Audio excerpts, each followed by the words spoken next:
Hey, what's up y'all? Now before this video gets started, I want to make you aware of an opportunity. As you guys know, Milorganite is one of my longest standing and best partners, and I've teamed up with them here this fall to offer you the chance to win personal lawn coaching from me. All you have to do is click the link in the description below and tell us your lawn's story. Tell us how you could benefit from some personal coaching with me, helping you get your lawn to the next level. It could be that you're a beginner, just starting out and you have no idea where to start. I can help you. Or it could be that you've taken your lawn to a certain place and you're ready to get to that next level, and I can help you too. Whatever situation you're in, make sure to tell us your story, and Milorganite will be picking one winner to get that personal lawn coaching from me this fall, and even a little bit into next spring. Entries are being taken today through September 13th, 2020, and Milorganite will select the winner sometime shortly thereafter, and I'll announce it. So with that, make sure you click the link in the description below to tell us your Milorganite story, and make sure you do come back though to watch the rest of this video, and I'll see you in the lawn, or maybe I'll see you in your lawn through Zoom. So this video here is gonna be for my St Augustinegrass friends. I've heard you talk about all these brown spots you're seeing in your lawn. I don't know if you can see them right here, but I'm also experiencing some of that. Now, the first thing I want to say is don't panic. Our stolons are strong. Sylvester stolons, they can always come back. And in fact, when you lose, a few spots in your St. Aug, it's okay. It actually kind of thins the herd a little bit, allows the strong to survive. And it keeps your grass, your St. Aug, from getting too, puffy doodles over by there. So I don't want you to think it's always bad, it's always something to be concerned about, but it's definitely something to learn about, know about, and then when you do need to make a corrective action, like I'm gonna do today, you can. So there's three things we're gonna be looking at today when it comes to brown areas in your St. Augustine grass. The first one has to do with its growth habit. The second has to do with something that happens, especially with us Floridians during the rainy season when we get a little lazy. And then the third one is an actual disease that's in my lawn that I didn't know could happen in a St. Augustine lawn, but that I've actually been fighting since I moved in here 4 years ago and just didn't know it. I don't know if you can hear it, but the sounds of summer are still wide alive here. We got every lawn in the neighborhood getting mowed today, so I kind of like that, but anyway, it's gonna be background noise. So the first illustration I wanna give you is something that just has to do with the growth habit of St. Augustine, and to illustrate that, let's look at actually how St. Augustine spreads, grows, and takes ground. So St. Augustine grass, it spreads through what are called stolons, and you'll most likely know because you can see them like this, where they're creeping out across your sidewalk. Now this is creeping to certain death. Actually, it's gonna get whacked off with the weed whacker. But that is how St. Augustine grass spreads and takes ground. It's why it's called a self-healing grass, because these get sent out all across the lawn and they take ground and they make a nice thick webbing of all of these stolons, and then they send up grass blades, and what that does is it helps the grass to choke out any competition or any weeds or anything else that might try to invade. So what can happen is you look across and look at how good that looks. Just looks beautiful, right? But then you come down in here and you actually look down in straight, and by the way, your neighbors never look at it this way, but you do, and what you see is you see all of these brown dead blades in there, and you think something is wrong. By the way, that is common Bermuda grass invading, and there is no selective herbicide to kill that in a St. Augustine lawn. Anyway, so let's get back to it. These dead blades though, they're not always a disease. Sometimes it's just the normal growth habit of St. Augustine grass. So let's pull up a stolon. Now remember, there's a bunch of them all in here, especially now that we're in the rainy season. They've been moving around, spreading around, doing their thing in here, but let's go ahead and pull one up.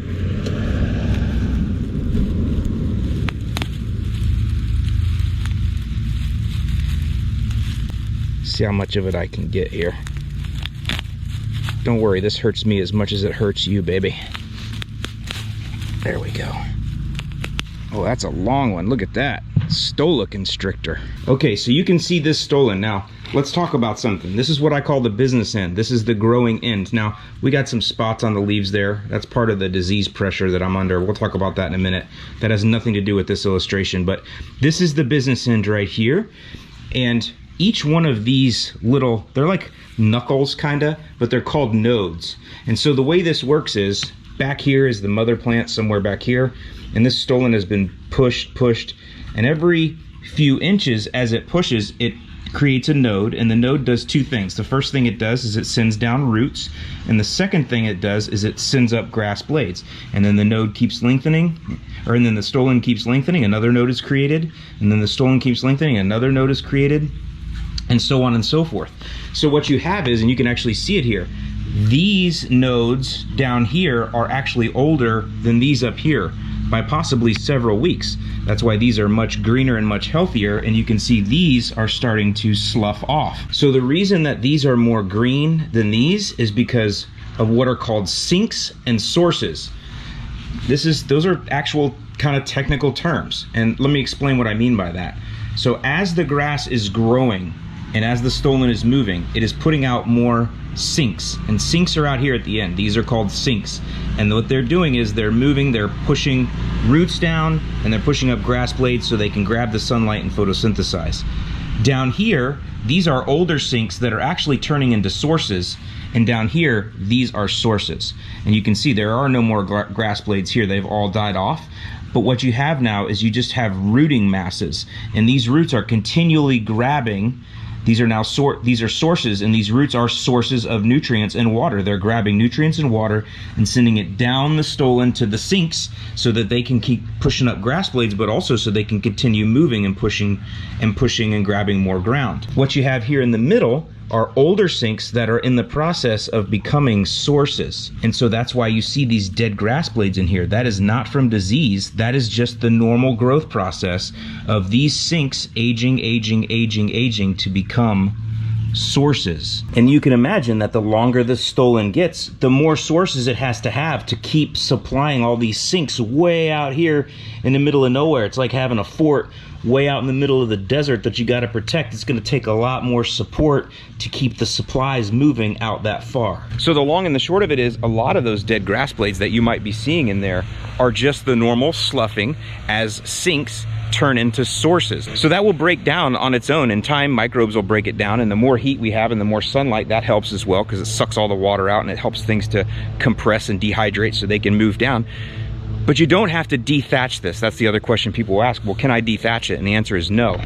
Imagine if you took a machine that's got these tines on it that are going through here. What you're gonna do is you're just gonna keep grabbing stolons. See that? And you're just gonna rip those up, and you don't wanna do that. You just have to let nature take its course, and it's just part of our grass here. I know a lot of you come from up north where you're not used to seeing that. But here you have to get used to it, that at certain times of the year, you're just gonna have a little bit of extra sinks turning into sources, especially when you're kind of towards the back half of your growing season. You know, we are coming down now onto the back half of our growing season. The days are getting a little bit shorter now. And so those stolons have been pushing really hard all year. And now things are just barely starting to slow down, even though it's really hot and it's raining here. It's about that day length. The days are a little bit shorter. And so things are starting to slow down. And so the grass is starting to do that. And so more of the sinks are now starting to fade off, and that's why you see that in the lawn. One other thing I want to point out here, because people are overly concerned about thatch, and it can get too thick in St. Augustine grass, but it's not as common as it could be with Zoysia grass or with northern cool season turfs. St. Augustine can stand a much thicker thatch, up to an inch really. And the only reason that your thatch would be thicker than an inch is if you're clumping when you mow, you're letting it get too tall and you're leaving clumps all over the lawn, or you have a mulching mower that's underpowered or something like that. But most of you are not going to have that issue. But let me just show you why St. Augustine grass can handle a thicker thatch layer. This is a tropical grass, and these big fat grass blades are adapted so that when water falls on, it literally directs the water right down to where the grass will need it. So think of these like big giant catch basins, these big fat grass blades. And so water can penetrate through, because that's one of the reasons why you'd be scared of thatch too much, is because it can block water. But these big fat grass blades are adapted, just like most of our tropical plants are, to grab and catch and bring water right to their root systems. That's what these big elephant ear looking plants are for.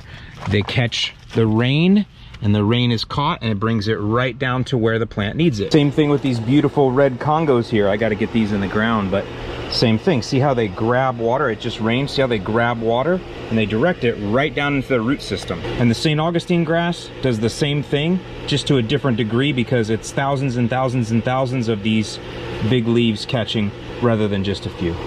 Now we have the De-Thatch product, and if you want to use that, that will certainly help. It's essentially got molasses in it, and what molasses does, it's a sugar, it feeds the microbes, so it just makes them feed faster, or brings more of them up, or gets them going a little more than they normally would, because that's what sugars do. Just like when you eat sugar, it gets you going. When microbes get some sugar, it gets them going too. Okay, so that's the first thing to consider if you're just looking down and seeing some dead stuff in the lawn. It may just be that normal sloughing that I've talked about before, and now I've defined it for you a little bit better. So then the second one comes with watering, and I know I talk about this a lot, but I can tell you that a very large percentage of problems with lawns, it has to do with not enough water or improper watering. And so because of that, especially here in Florida, we Floridians, we start to get a little bit lazy this time of year because we've had rain every day, and now we're coming again into the, you know, the back half of our rainy season. And so we're not getting rain necessarily every single day, it's every 2 or 3 days. And I can tell you that when it's still 95 degrees out, we're actually in a heat warning today, and you're not getting rain, your St. Augustine will check out really, really quick. And the other thing that happens is you might have irrigation, but you've neglected your heads for so long because you haven't had to use them because of the rain. And so you might just be getting some dry areas because your irrigation is not keeping up with where the rain recently did. Now real quick, one thing that it could be, and I'm on my phone because all my cameras have overheated, but if you're starting to see brown spots in the lawn, the one thing you want to do is check your irrigation. There are times, like right now, where I haven't had rain in 3 days, but it's still 95 to 98 degrees outside, and the St. Augustine is spoiled. It's rain drunk, and it's like, I need water, and if it doesn't get water, stuff checks out really, really fast. And some of you, like me, you have an irrigation system that backs that up, but what if your heads are broken? Well, this is always fun to find. I don't know if you can see here. That's a tire track. Can you see that going through there? So somebody ran through my lawn, ran over and busted this entire pipe. And so now I have no irrigation over here.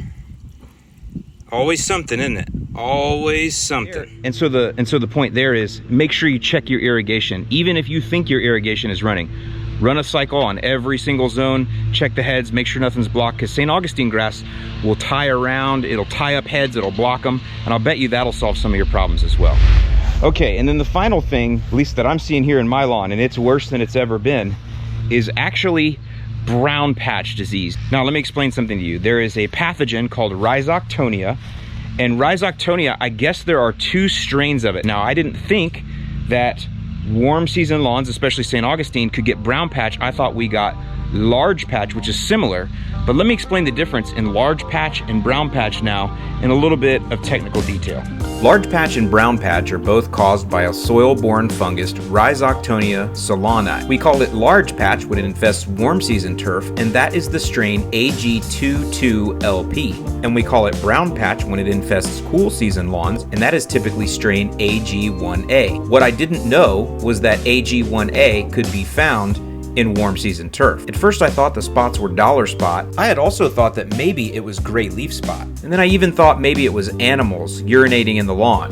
But this year it's gotten out of hand, and in fact it's spread across my entire main stage of Palmetto St. Augustine grass. So I sent an email to my friend Lucas, who works at Scott's. He runs the St. Augustine program at the Scott's Apopka Research Center. I sent him some of these pictures, and here's what he said. I'm not 100% sure, but I would say that that's a case of brown patch, not large patch. Both are Rhizoctonia solani, just different strains. The close-up of the lesions are different from gray leaf spot in that they are irregular in shape and more brown instead of gray. He also sent me a couple pictures and says, the pictures below are from a bat outbreak we had last year, and this was the first time I had ever seen it and didn't know that St. Augustine could get it, and I was very surprised when the University of Florida pathologist diagnosed it. Lucas also mentioned that Palmetto St. Augustine grass is more susceptible than Floratam. I'm noticing that as well. Very little of this outbreak in the Floratam, but it is really starting to ravage the Palmetto. Now, one of the things I'm always a little bit hesitant about when I show you things in my lawn is that all of you will think, well, that's what I have. And that may not be the case. Brown spots in St. Augustine this time of year could be caused by chinch bugs, grubs, sod webworm, lots of different things, right? So I just want to give you this information as a starting point for your own research. And I realize that not all of you have access to someone like Lucas like I do, but you actually do. You have your local county extension service. So take a bunch of good pictures, show them what the leaf blades look like, and what you think it might be, what you've done, that kind of stuff. and see if they can help you identify. But for sure, if you're seeing this kind of like this washing down on the leaves and it's this tan and it looks like pee or whatever, that's really the best way I can describe it. Something just urinated right down through there and is kind of melting the grass blade down, then it is possible that you have this Rhizoctonia. And with that, I'm gonna go ahead and treat, and it's a very familiar strategy to you guys. I call it the bulletproof strategy, and that's probably a terrible name for it because all the time I get people that say, I did the bulletproof strategy, but it didn't work. This is a weather-driven business. You know, there are application errors that people can make. There's a lot of reasons why things don't work, but I can just tell you this is the very best strategy that I know. Now I'm gonna go at a curative rate, so I'm gonna use the Scott's Disease X azoxystrobin. Now that is a granular, so it's tough to get a granular in when the grass is stressed out, but we're gonna do our best. And then we're gonna use a liquid propiconazole because that's what I have access to.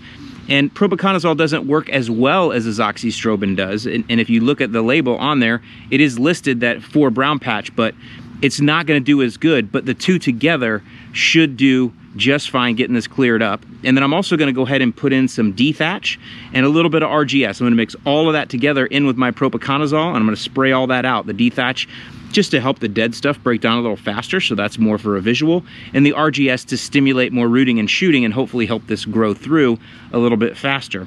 You don't want to push a ton of nitrogen on this, but you don't want to stop feeding it either. Stopping and if you completely stop feeding it, that's terrible. Imagine if you got sick and you just stopped eating, you would get sicker and succumb to the disease. The best route to go is micronutrients, little bit of nitrogen. I can't, I'm in a FERT ban here, and potassium. Potassium is excellent. So I'm also gonna mix in some OO2 MicroGreene because that's got that micronutrients in there and that OO2, 2% potassium. So that's everything that I'm going with here. I'll mix it all up in one big spray and throw it out. I've been doing a lot of videos on sprayer tips and how to use a backpack sprayer. And I can mix all that stuff together because of the fact that I have a high quality backpack sprayer with a big, wide, fat tip to get it all out.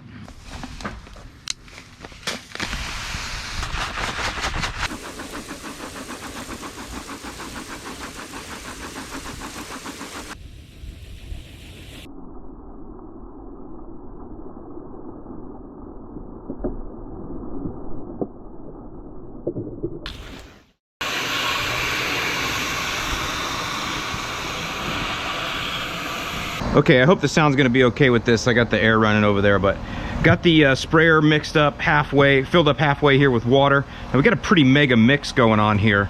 And so because of that, I got the black tip on. This tip puts out 1.4 gallons per minute at 20 PSI. So a lot of flow there.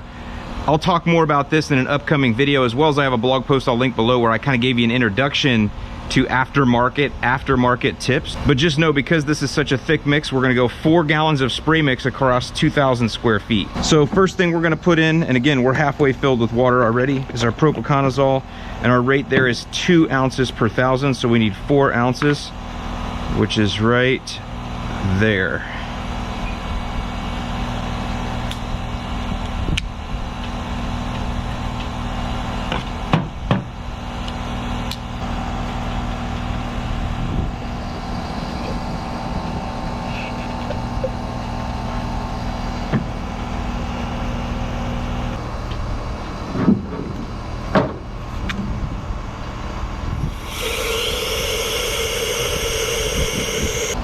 All right, next we got our host of fun stuff here, RGS. I want this because it's got the highest concentration of sea kelp, and that is going to stimulate growth without pushing a lot of fleshy growth. It's more going to stimulate shoots and roots, stolons, that kind of stuff, which we want. We're going to go 3 ounces per 1,000 here, so we need 6 ounces, which is right there.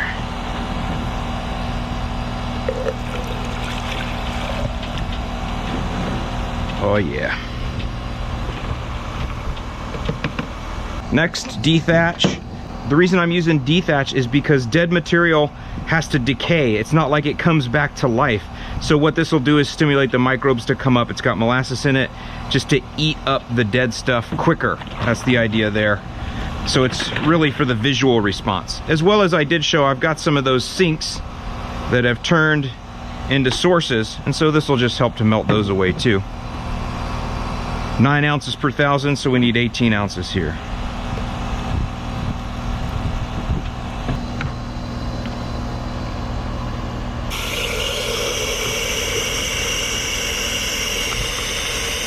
Lastly, MicroGreene. We're just gonna go with 6 ounces per 1,000 here, and this is just because we need to get some kind of nutrient load into the turf. So 12 ounces on that. Probably won't see too much of a color response for this. You need to be up around 10 to 12 ounces per 1,000 to see the color response, which I could do because I'm in blackout, but really for me, just about getting some micros in the mix.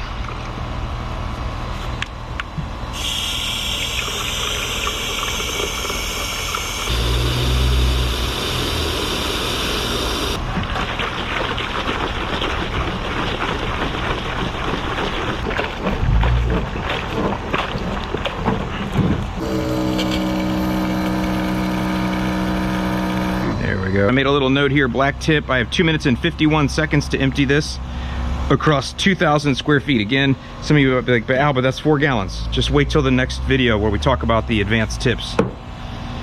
In the meantime, let's get to the spraying and the praying.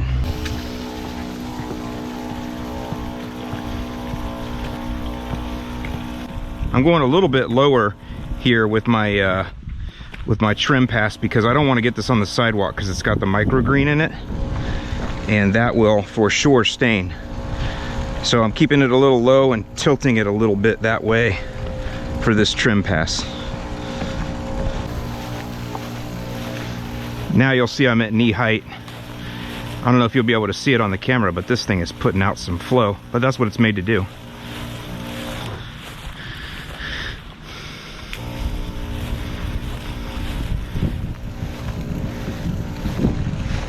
You know, 2 minutes and 51 seconds, that's not, well, you can see the pace I'm walking at. You don't have to be going too fast. It's comfortable. It's a comfortable pace. Now I get to an area like this where I have some of the breakout. I'm known to spray a little bit more angry in those areas, especially here. By the way, this spot here, this is that loop. I don't know if you can see it. There's like a small loop here and a big loop here. This is exactly the same looping that you could see in the pictures that Lucas sent me. So that's kind of interesting to me. And it's one of the reasons why I really believe that I do have brown patch here. Yeah, might end up spraying a little more angry in there. Remember, I'm not walking on my sidewalks here. I got iron in this mix, so I do not want to get that on my sidewalks.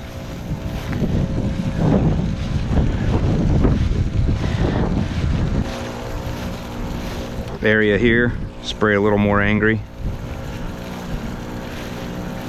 We are going to water this in. Since this is a soil-borne disease, you water in the propiconazole. I read that on the label.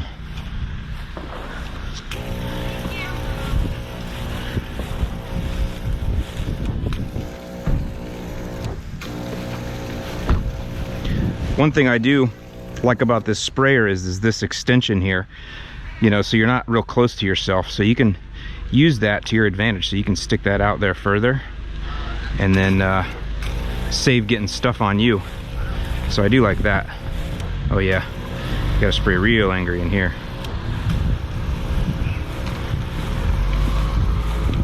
I did put down my azoxystrobin a couple days ago. It rained right after, so that's why I had to stop.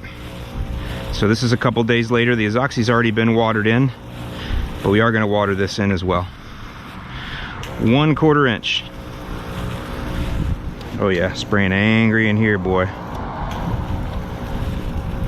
Yeah, look at all that. Over here, this is where the sprinkler's broken, and you can see it's worse over there, right? Much worse over there, because the grass is stressed from not enough water and stressed from the disease. I can feel the backpack getting real light on my back, so doing pretty good with the coverage here, even though I stopped to spray angry in a couple spots.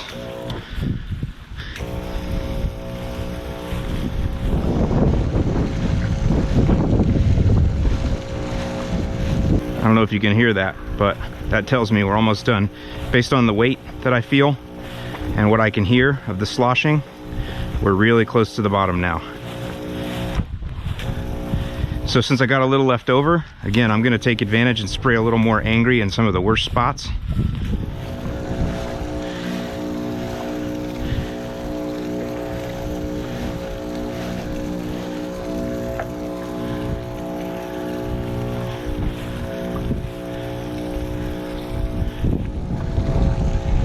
Yeah, it's definitely coming up to the end now.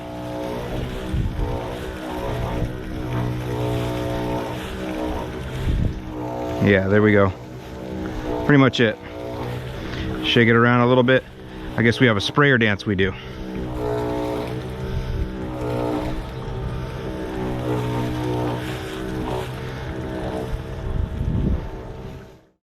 So there you go, guys. I hope this video has been helpful to you. I hope you learned a little something. I hope that I've helped you kind of get down the road to playing a little bit of lawn detective with your St. Augustine if it's struggling here at the end of the summer. Now, don't forget, I've been in a series where I'm talking about advanced lawn tips. And when I say tips, literally talking about the tips. You saw me use one here in this video. I'm gonna go into why I selected that tip, why I was able to mix so many products into that tank and all of that kind of stuff. That's coming up in future videos. Just wanted to get this one out quick to help you guys with St. Aug if you're struggling. So hope you guys have a great week. I hope you have a great rest of your Labor Day weekend, and I'll see you in the lawn.